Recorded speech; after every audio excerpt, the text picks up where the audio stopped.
Et quand j'ai vu ce programme, j'étais tellement excité parce qu'il me fallait un collaborateur en Angleterre. Et Dieu merci, je connaissais déjà Frédéric Tibé également qui avait migré. Parce qu'il était aux États-Unis, lui aussi après son poste, donc il est rentré, donc il avait pris une position là-bas. Donc je l'ai contacté rapidement et nous avons commencé à rédiger un projet. Ce projet il était bien plus grand que le projet de l'OMS, parce que là, le montant également qu'il mettait à notre disposition était beaucoup plus grand, parce que c'était 1 million quand même de pounds. On a préparé le projet, on a soumis, et je me rappelle encore, on a passé pratiquement toutes les étapes. Je me revois toujours dans la salle à Londres, en train de faire l'interview. Avant que je rentre dans la salle de l'interview avec Frédéric, je tremblais comme une feu. J'avais tellement peur. Frédéric a senti ma nervosité. Il me dit, oh non, calme-toi, tu sais, ce n'est qu'une interview. De toute façon, si tu ne l'as pas ce coup-ci, tu l'auras l'année prochaine. Je dis, non, Frédéric, il faut qu'on l'ait cette année, ce n'est pas du tout possible, parce que tu ne sais pas ce que je suis en train de traverser. Eh bien, Dieu merci, on l'a eu. Et donc, on est rentré, et on a commencé effectivement avec ce 1 million de pounds à rebâtir effectivement le laboratoire. Et moi, je dirais en fait que c'est à partir de là réellement que moi, ma carrière scientifique a pris. Et aujourd'hui, je peux vous dire que j'ai une équipe derrière moi de plus de 100 personnes.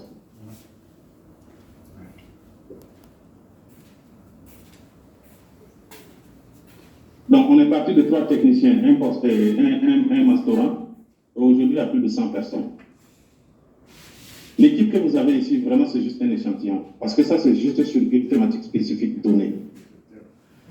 À part quelques étudiants que vous avez ici en bas, malheureusement, comme le pointeur ne peut pas marcher sur l'écran, la plupart des gens que vous avez ici individuellement, chacun a son équipe.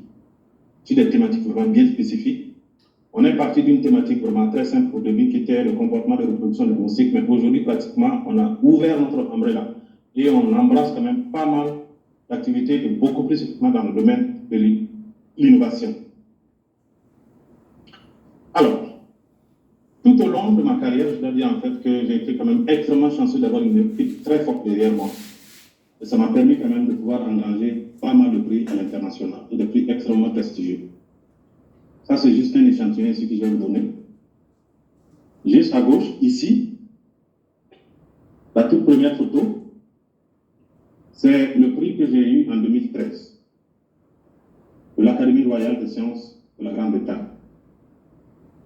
Ce prix, ça, c'est la réception pratiquement à Londres. Ça se passait en 2013.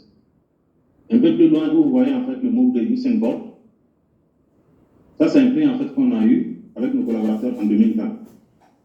On appelle le truc ES, New Conclusion Prize. C'est un prix qui nous a été décerné pour tous les travaux justement que nous menons dans le domaine de l'innovation, y compris spécialement en fait sur les champignons entomopathogéniques.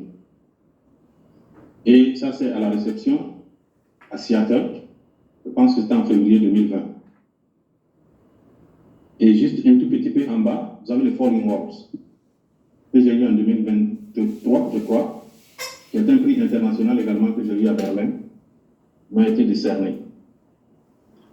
Et immédiatement un peu en bas, vous avez le New African, là où pratiquement en 2024, j'ai été nominé parmi les 100 personnalités les plus importantes de l'Afrique.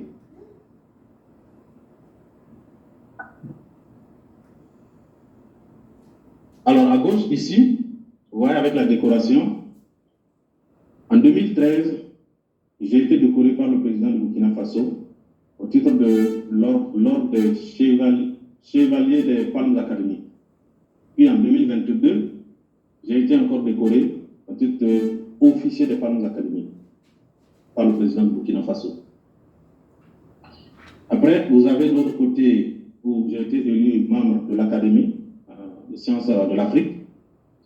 Au niveau, avec en bleu, on a eu un prix également qui a été décerné par Pamka, d'ailleurs, en fait, qu'elle a été en train de diriger à un certain moment en 2019, ça c'était au Cameroun.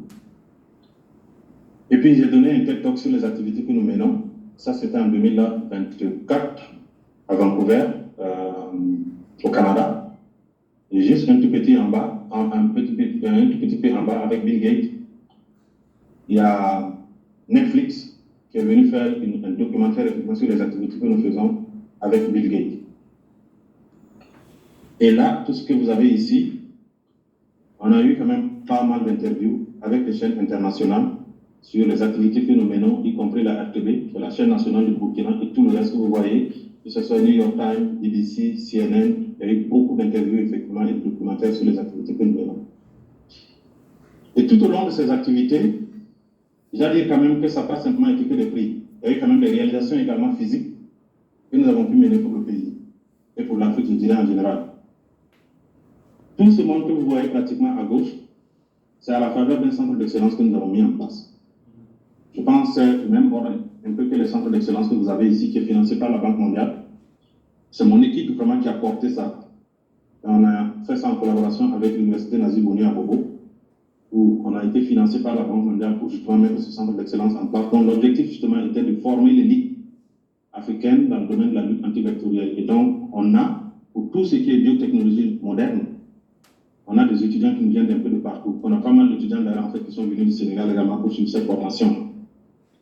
Juste au milieu, vous avez un laboratoire que nous avons construit qui est devenu aujourd'hui un centre collaborateur de l'OMS et avec IBCC aussi pour pouvoir tester les nouvelles molécules d'insecticides. Et ce laboratoire a été accrédité, je pense, en 2023.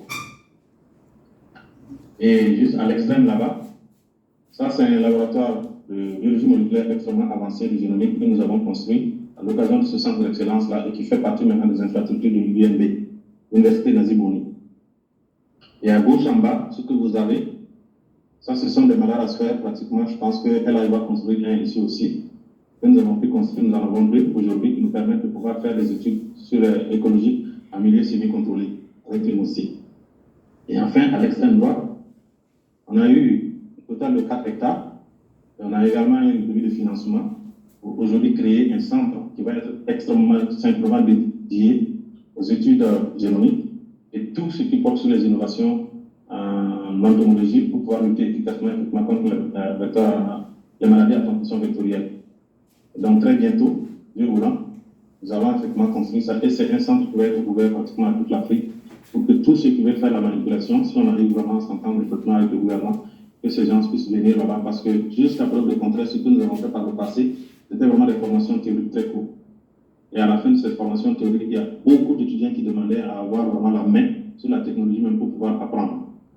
Et donc, Dieu voulant, avec les autorités, si tout se passe bien, qu'on arrive à construire, donc ça va ouvrir vraiment la porte à l'Afrique pour que les gens puissent venir effectivement apprendre de nouvelles technologies avec nous. Alors,